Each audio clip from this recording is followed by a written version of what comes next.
विधानसभा उपाध्यक्षपदी आमदार अण्णा बनसोडेंची बिनविरोध निवड. मुख्यमंत्र्यांनी मांडलेला प्रस्ताव विधानसभेमध्ये एकमतानं संमत.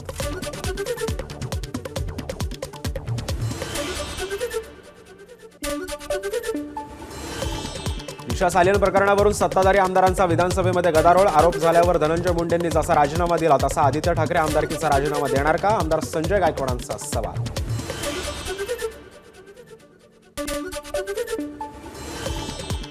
विधान परिषदेचं कामकाज सुरू झाल्यानंतर सभागृहामध्ये एकनाथ खडसे हे केवळ एकमेव सदस्य उपस्थित, तर शंभूराज देसाई धावत पळत सभागृहात आले. यावेळी एकनाथ खडसेंची टोलेबाजी.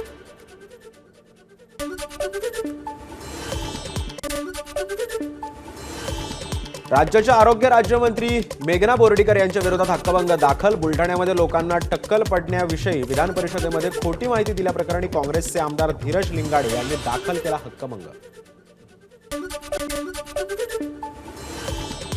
गुढीपाडव्याला राज ठाकरेंची तोफ धडाडणार. गुढीपाडव्याच्या मेळाव्यानिमित्त मनसेचा टीझर जारी. महाराष्ट्राच्या राजकारणाचा टीझरमध्ये उल्लेख.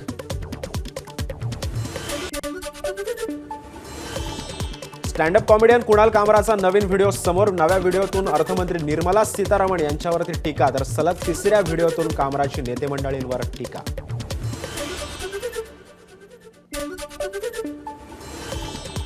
मुंबई पोलिसांचा कॉमेडियन कुणाल कामराला झटका. कुणाल कामरानं मागितलेली 1 आठवड्याची विनंती फेटाळली. खार पोलिसांनी कामराला दुसरं समन्स जारी केलं. कुणाल कामरा विरोधात नांदगाव मनमाड पोलीस ठाण्यामध्ये गुन्हा दाखल. उपमुख्यमंत्री एकनाथ शिंदेंवर विडंबनात्मक गाणं गायल्यानं तक्रार केली दाखल.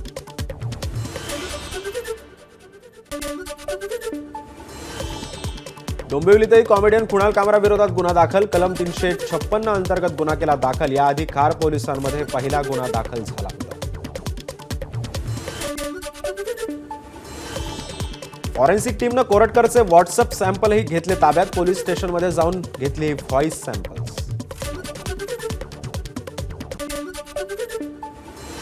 इंद्रजित सावंत यांच्याकडून कोरटकरच्या 3 दिवसाच्या पोलीस कोठडीतील सीसीटीव्ही फुटेजची मागणी. सीसीटीव्ही फुटेज कॅमेऱ्याचे फुटेज कोर्टाच्या कामासाठी आवश्यक असल्याचं दिलं कारण.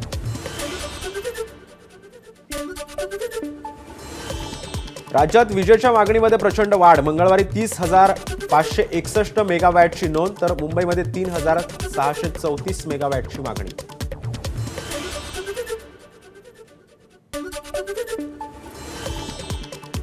भाडेवाढीमुळे एसटीच्या उत्पन्नामध्ये 88 कोटी रुपयांची वाढ. दैनंदिन सरासरी उत्पन्नामध्ये देखील 4 कोटींची वाढ.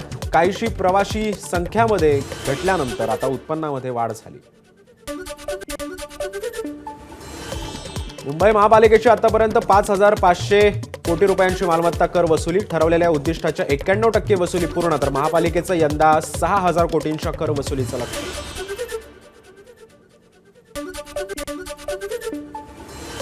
जोगेश्वरीतील एपीएमजीपी वसाहतीचा पुनर्विकास म्हाडा करणार. आता पुनर्विकासाचा आराखडा पूर्ण झाला असून लवकरच अंतिम मंजुरीसाठी राज्य सरकारकडे आता तो पाठवण्यात येणार. नालासोपाऱ्यातील 41 अनधिकृत इमारती जमीनदोस्त. संपूर्ण घोटाळ्याची ईडीकडून चौकशी सुरू. 21 मार्चला जागा मालक पियुष पटेल आणि जागा मालकांची पॉवर ऑफ अटर्नी असणाऱ्या अजय शर्मा या दोघांची ईडीकडून जवळपास 7 तास चौकशी.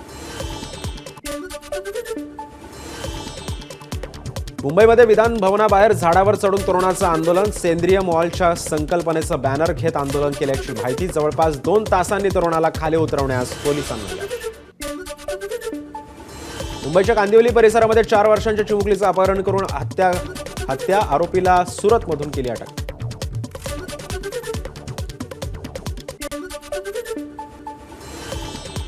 बोरिवलीच्या परिसरामध्ये बांगलादेशी पती पत्नीला अटक. गेल्या 15 वर्षांपासून अवैधरित्या दहिसरच्या गणपत पाटील परिसरामध्ये बांगलादेशी दाम्पत्य राहत असल्याची माहिती समोर. एकनाथ शिंदेंचं व्यंगचित्र असलेले बॅनर लावत पुण्यामध्ये ठाकरेंच्या शिवसेनेनं पुन्हा शिंदेंना डिवचलं. कुणाल कामरा एकनाथ शिंदे यांची दाढी ओढताय असं व्यंगचित्र अलका चौकात झळकले बॅनर. कोल्हापुरात शिवाजी विद्यापीठाच्या नामांतराविरोधात आंदोलन. विद्यापीठाचं नामांतर छत्रपती शिवाजी महाराज विद्यापीठ करावं. हिंदुत्व संघटनांची मागणी. मात्र कोल्हापुरातील शिवप्रेमी संघटनांकडून विरोध. साताऱ्यातील वाईतील भीमनगर झोपडपट्टी न्यायालयाच्या आदेशानं हटवली. झोपडपट्टी खासगी जमिनीवर अतिक्रमण करून वसलेली होती, त्यामुळे प्रशासनाकडून कारवाई. पुणे बंगळुरू राष्ट्रीय महामार्गाच्या कामासाठी खोदलेल्या खड्ड्यामध्ये एसटी कोसळताना थोडक्यात बचावली. एसटी बसची दोन्ही चाकं महामार्गावरून खाली. चालकाच्या प्रसंगावधानामुळे प्रवाशांचे वाचले प्राण. सांगलीच्या शिराळा तालुक्यामध्ये अंगावर वीज पडल्यानं महिलेचा मृत्यू. शेतातून परत येत असताना घडली घटना.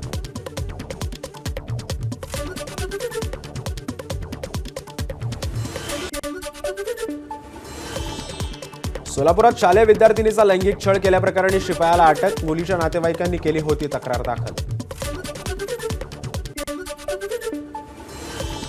एमडी ड्रग्ज रॅकेटमधील 2 बड्या घरातील संशयित तरुणांना अखेर अटक. साताऱ्यातील कराडमधून गौरव राव आणि सुजल चंदवानी हे पोलिसांच्या ताब्यात. साताऱ्यामध्ये उन्हामुळे टोमॅटोच्या दरामध्ये मोठी घसरण. दर घसरत असल्यानं उत्पादनाचा खर्च देखील निघत नसल्यानं टोमॅटो उत्पादक चिंतेत. अवकाळी पाऊस आणि वादळी वाऱ्याचा सोलापूर तालुक्यातील द्राक्ष पिकाला फटका. बार्शी तालुक्यातील माळेगाव शिवारामध्ये द्राक्षबाग भुईसपाट, तर रासमध्ये टरबूजाचं नुकसान. शेतकरी मात्र हवालदिल. संतोष देशमुख हत्या प्रकरणाची पुढील सुनावणी 10 एप्रिलला होणार. संपूर्ण प्रकरणामध्ये वाल्मिक कराडनं आरोपींना गाईड केलं. वकील उज्ज्वल निकमांची कोर्टात माहिती.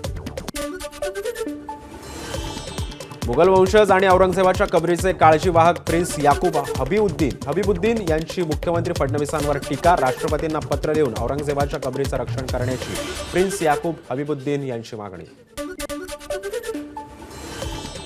बीड पोलीस दलातील पोलीस अधिकारी रणजित कासले यांचं निलंबन.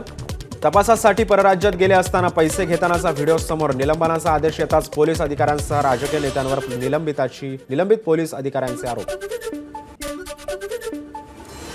छत्रपती संभाजीनगरमध्ये भाषण देताना न्यायव्यवस्थेचं सत्यमेव जयते हे ब्रीद अधिकृतपणे बदललं असून ते यतो धर्मस्तो तथ्य जया झाल्याचा खोटा प्रचार. निरंजन टकलेंविरोधात बेगमपुरा पोलीस ठाण्यात गुन्हा दाखल.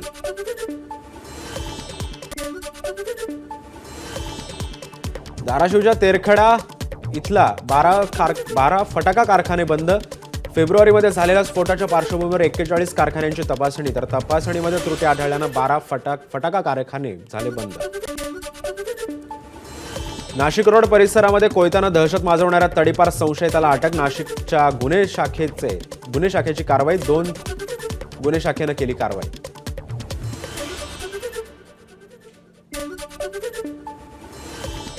नाशिकमध्ये विभागीय अधिकारी असल्याचं सांगत अनेकांची फसवणूक करणाऱ्या आरोपीनं एमआयएमचे आमदार मुफ्ती इस्माईल यांच्याशी संबंध असल्याची चर्चा. सोशल मीडियावर व्हिडिओ व्हायरल होत असल्यानं प्रश्न उपस्थित. मालेगावच्या भुईकोट किल्ल्याला अतिक्रमणाचा विळखा. चंद्रकांत घरे बुरुजावर खिडक्या भोवताली अनधिकृत घरांचा फेरा. अतिक्रमण 90 दिवसात काढण्याचे आदेश देऊनही 2 वर्ष उलटूनही कारवाई नाहीच. नाशिकच्या सुरगाणा पंचायत समितीचे गटविकास अधिकारी एसीबीच्या जाळ्यामध्ये 2,10,000 रुपयांची लाच स्वीकारताना एसीबीनं रंगेहात पकडलं. मनरेगा योजनेचे थकीत बिल काढण्याच्या मोबदल्यात लाच मागितल्याची माहिती. नाशिकमध्ये रिक्षा चालकानं काढली अल्पवयीन मुलींची छेड. प्रकरणी भद्रकाली पोलीस ठाण्यामध्ये गुन्हा दाखल. 2 संशयित आरोपी ताब्यात. लासलगाव बाजार समितीमध्ये राहणार 5 दिवस बंद. रमजान ईद, शनी अमावस्या आणि अन्य काही कारणास्तव बाजार समिती बंद राहणार असल्यानं शेतकऱ्यांची अडचण. अहिल्यानगरमध्ये उन्हाचे चटके बसताच लिंबानं गाठली 100. लिंबाला 160 रुपयेपर्यंतचा भाव, तर उत्पन्न कमी असल्यानं आणखी भाव वाढण्याची शक्यता. भाजपचे प्रदेश प्रवक्ते अजय पाठक यांना सिरियावरून धमकीचा फोन. पाठक यांच्याकडून नागपूरच्या सीताबर्डी पोलिसात तक्रार दाखल. चंद्रपूर जिल्हा मध्यवर्ती सहकारी बँकेमध्ये मोठ्या प्रमाणामध्ये गैरव्यवहार. बँकेची एसआयटी मार्फत होणार चौकशी. गृहराज्यमंत्री पंकज भोयर यांची ग्वाही. नागपूरचा हिंसाचार नियोजनबद्ध. हिंसाचाराच्या दिवशी दुपारपासूनच चिथावणी देणारे मेसेजेस मुख्य सूत्रधार फहीम खानकडून लोकांपर्यंत गेले. सायबर पोलिसांच्या तपासामध्ये धक्कादायक बाब समोर. नागपूर हिंसाचार प्रकरणातील बुलडोझर कारवाईला स्थगिती. हिंसाचारातील आणखी 4 नागरिकच्या घरांवर बुलडोझर कारवाई तुर्तास लांबणीवर. पंतप्रधान मोदींच्या नागपूर दौऱ्याच्या पार्श्वभूमीवर बीडीएस पथकाकडून दीक्षाभूमीची पाहणी. बॉम्ब शोधक आणि नाशक पथकानं दीक्षाभूमीमध्ये जाऊन घेतला सुरक्षेचा आढावा. यवतमाळमधील प्राध्यापक संतोष गोरे यांच्या आत्महत्येप्रकरणी 34 जणांविरोधात गुन्हा दाखल. सुसाईड नोटमध्ये आत्महत्येसाठी प्रवृत्त केल्याचा होता उल्लेख. बुलढाण्यातील नागरे कुटुंबियाची बच्चू कडूंनी घेतली सांत्वनपर भेट. खडकपूर्णा जलाशयातून पाणी मिळण्यासाठी युवा शेतकरी कैलास नागरेंनी केली होती आत्महत्या.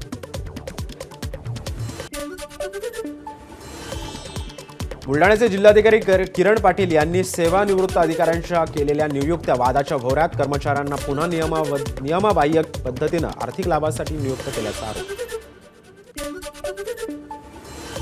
बुलढाण्यामध्ये अवैध धंदे रोखण्यासाठी महिला आक्रमक. पोलीस अधीक्षकांनी गाडीला काळे झेंडे दाखवून अडवली. अवैध धंद्यांविरोधात गेल्या 4 दिवसांपासून आझाद संघटनेच्या महिला आघाडीचं उपोषण सुरू. अकोल्याच्या आपातापा गावामध्ये गावकऱ्यांचं शोले स्टाईल आंदोलन. 15 ते 20 दिवसाआड 19 गावामध्ये पाणी पुरवठा होत असल्यानं ग्रामस्थ आक्रमक. वर्धा जिल्ह्यामध्ये वनविभागानं तयार केले कृत्रिम पाणवठे. वाढत्या तापमानामध्ये वन्य प्राण्यांना पिण्याच्या पाण्याची व्यवस्था.